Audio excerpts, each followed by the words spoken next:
The cartels are more important to the United States than most people realize. Sounds crazy, but despite all the violence and chaos they cause, they impact much more than just drug trafficking. They influence the economy, politics, and even national security in ways few understand. If the cartels suddenly disappeared, it could cause even greater damage to the country, something hardly anyone talks about. In this video, you'll learn curious facts and mysteries about this complex relationship. We'll reveal a side almost nobody shares, challenging everything you think about the fentanyl crisis. Get ready to see this issue in a clear, straightforward way that will change how you think. It's curious, isn't it? The United States has one of the most powerful military forces in human history. They've got fighter jets, drones, satellites, special forces, you name it. If they really wanted to, they could destroy cartel strongholds in Mexico in a matter of hours. But here's the catch. They can't. Not legally. And that's the part most people don't realize. Despite all their power, the US can't just cross into another country and start bombing targets. International law says you need one of three things to do that. Permission from the country you want to enter, approval from the United Nations, or proof that you're defending yourself against an immediate attack. And let's be honest, none of these options are likely when it comes to Mexico. Now here's a fact that often surprises people. Calling the fentanyl crisis an armed attack is a legal stretch, and a dangerous one. Yes, it's true that fentanyl is killing over 70,000 Americans every year. That's tragic, and it's a public health emergency. But does that really justify sending in the military? Some people say yes. But if the US starts calling drug smuggling an act of war, what's to stop other countries from doing the same? One day, China might say it's under attack because of cybercrimes coming from the US. Or Russia might claim self-defense to justify invading a neighbor. This is where things get messy. Once you bend the rules for yourself, others will feel free to do the same. And that's not just theory. It's a pattern we've seen in history. Remember the wars in Iraq and Afghanistan. Both started with controversial justifications and ended in long, painful consequences. There's another interesting twist here. The laws that tie the US's hands aren't just someone else's rules. They helped create them. After World War II, the US played a big role in shaping international law to prevent exactly this kind of chaos. Countries can't just act on impulse or ignore borders. These laws exist to keep the world from falling into constant war. That's the mystery. The US has the tools to act, but the rules they helped build keep them from using those tools freely. And maybe that's a good thing. Because let's face it, military action sounds quick and effective on paper, but in the real world, it's anything but simple. Every missile fired, every soldier sent, comes with a price that goes far beyond the battlefield. It's about international trust, economic fallout, and long-term peace. The US-Mexico relationship is more than just a line on a map. It's built on trade, shared history, culture, and millions of lives moving back and forth every day. Invading Mexico, even with good intentions, would tear apart that relationship in ways that are hard to fix. It's not just about politics. It's about families, workers, businesses, and entire communities that rely on the fragile balance between the two nations. This is one of those facts that gets ignored in heated debates. But it's crucial to understand. Legal barriers aren't just obstacles. They're safeguards. They stop emotional reactions from turning into international disasters. But as we'll see next, the real danger of crossing those lines isn't just legal. It's what comes after. When diplomacy cracks, the economy starts to shake and people begin to run. Some people think a military strike against the cartels would fix everything fast. But what almost no one talks about is how that move could actually make things much worse. Seriously worse. The United States and Mexico are more than just neighbors. They are deeply connected. In 2024 alone, trade between the two nations reached over $840 billion. That's not pocket change. Now imagine if the US launched a military operation inside Mexico. The Mexican government would see it as an act of aggression, and they wouldn't be wrong. It could lead to broken agreements, closed borders, expelled diplomats, and a full-blown international crisis. That's not just a bad day at the office. That's a historical event unfolding in real time. And all of it because of a move that might feel bold but could end up costing far more than it solves. This is one of those mysteries of international politics. Trying to fix one issue can sometimes break everything else. If tensions between the US and Mexico explode, trust between the two countries would collapse. Businesses on both sides would feel the shock. Supply chains, which are already fragile, would be thrown into chaos. Want a real-life example?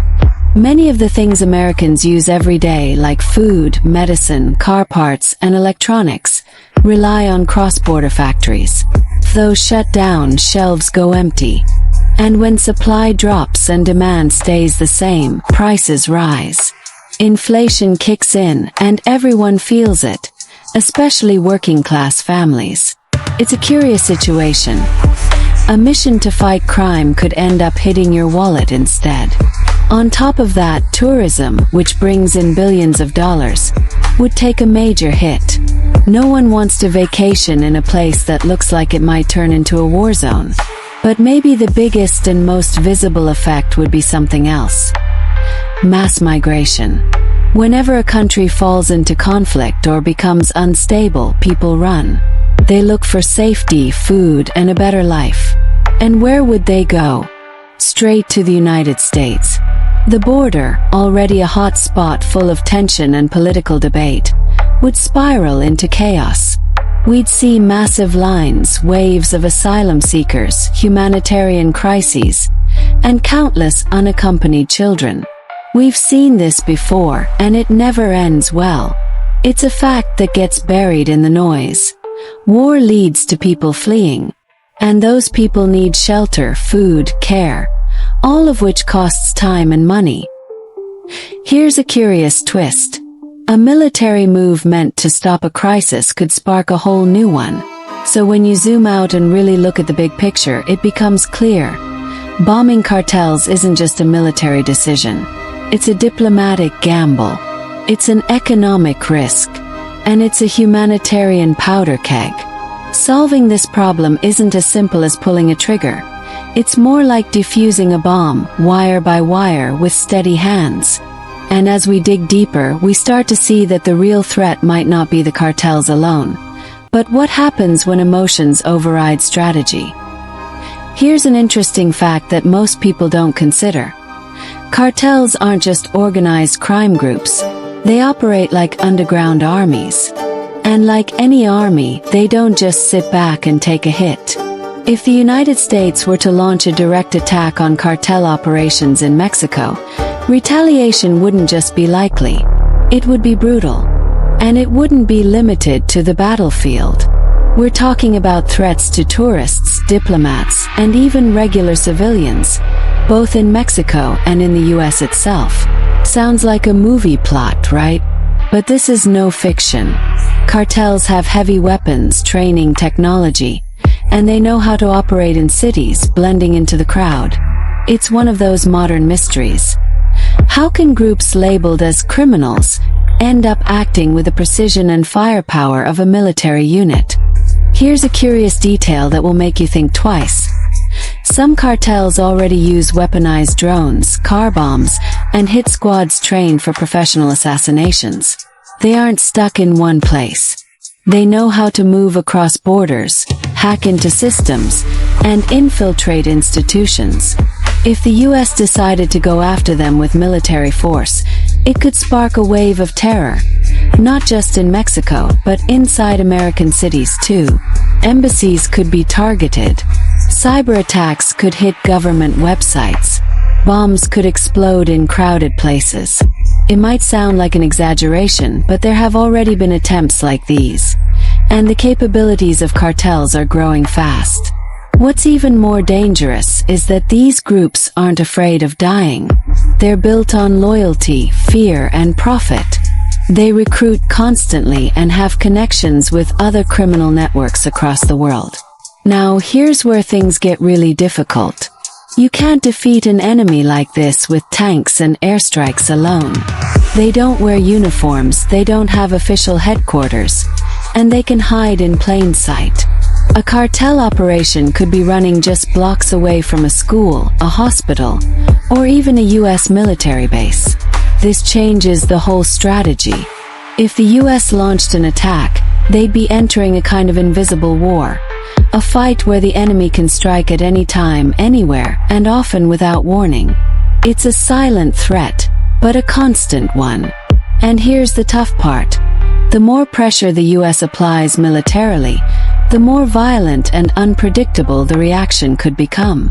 That's the strange paradox. It's like pushing against a wall made of rubber. The harder you press, the more force comes back at you. And what's worse is that this isn't even the final problem.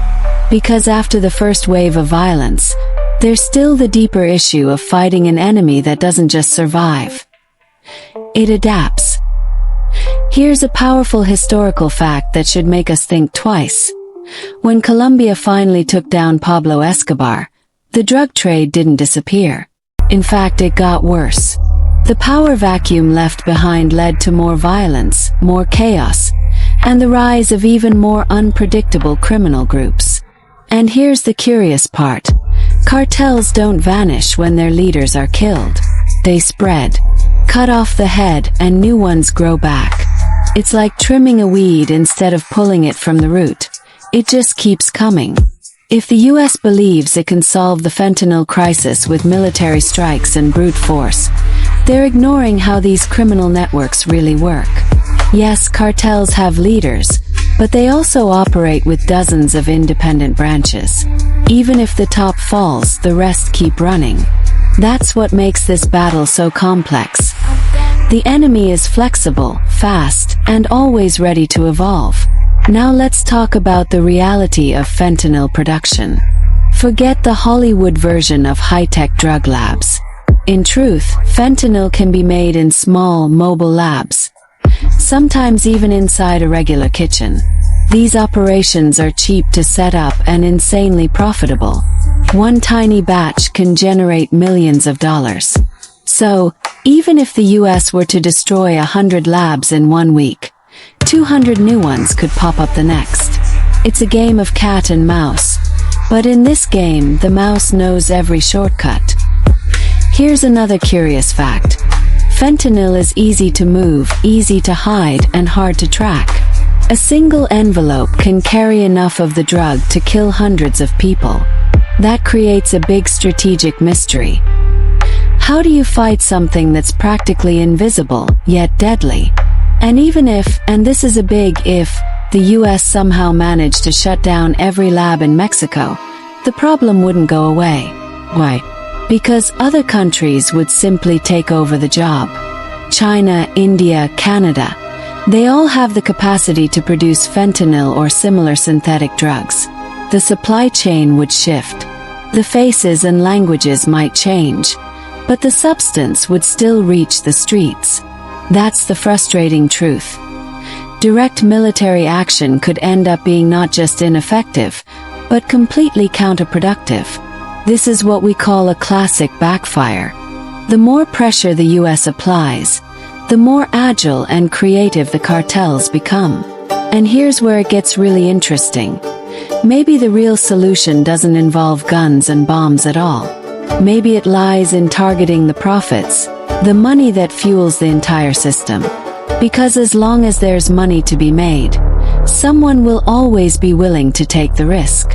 And that's exactly where our next idea starts to make real sense. One of the most curious and surprising facts about this complex situation is that, despite all the military power, strategies, and resources available, the most effective way to fight the cartels might not involve any war at all. Yes, that sounds counterintuitive. Instead of sending soldiers, tanks, or jets to battle drug traffickers, the secret could be cutting off their profits completely. How? By legalizing and regulating fentanyl with strict control, oversight, and well-designed public health policies. At first, this idea might seem shocking or even impossible to many people. But when you think about it, it actually makes a lot of sense. Cartels make billions of dollars because they sell an illegal, dangerous, and highly addictive drug on the black market. If the government steps in to take control, creating safe labs, producing the drug in controlled environments, and distributing it responsibly, the illegal market suddenly loses its value. This isn't just theory. History shows us real examples. For instance, during the Prohibition era in the United States, organized crime thrived because alcohol was illegal.